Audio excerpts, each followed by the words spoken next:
Hey everybody, welcome back. This is our second video, and the first one was a good success. So what we're gonna do is we're gonna complement our first video of biscuits with sausage breakfast gravy. Now, the sausage gravy goes perfect with my biscuits. You'll see that up here in a card. This gravy is a little different. It's gonna have onions in it.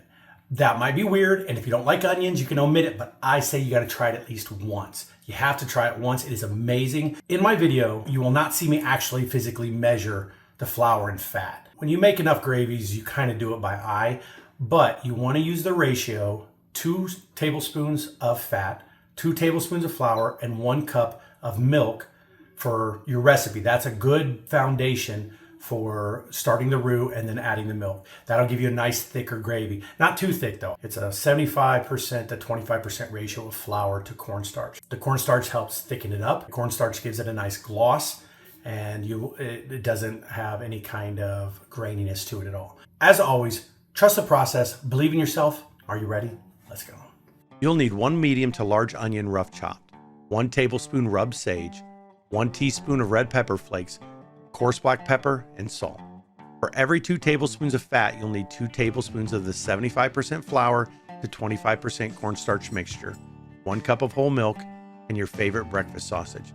We like Bob Evans savory sausage. Put your pot on medium-high heat and add the sausage. Cook until brown and done. Strain out the sausage, leaving the oil behind. If you're going to add the onions to your gravy, add a little more fat.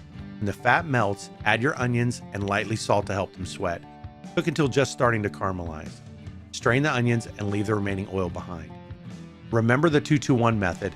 Add your fat and your flour cornstarch mixture to start your roux. Cook until thickened and just starting to brown. Be careful not to burn the roux. Then add your sage, crushed red pepper, a healthy pinch of salt, and coarse pepper. Now you're going to make a bechamel. Slowly pour in your milk a little at a time. When the roux gets thick, add a little more milk. You're going to repeat this process until you've used all of your milk. Add milk when it just starts to thicken. Add back in the onions and sausage and blend everything together well. This is when you're going to want to add salt and pepper to taste.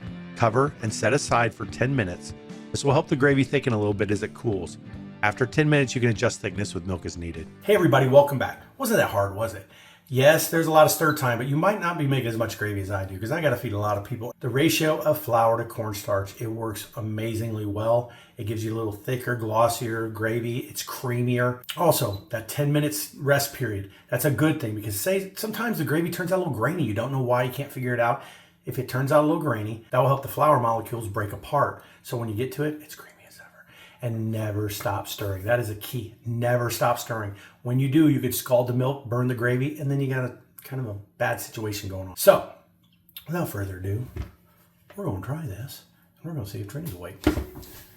Trina! Bud! Oh, she's going. All right. Gotcha. Eat this. Yeah. Yeah, try it. It looks good. It's delicious. That's good stuff, isn't it? It's really good. Yeah, that's good. How about the onions, though? No, it's really good with the onions. They don't taste like onions. They just have a dark kind of flavor they add to it, especially when you caramelize them enough. So that's all right? It's delicious. Okay, well, as always, if we can do it, you can do it. Trust the process. Believe in yourself. We'll see you next time.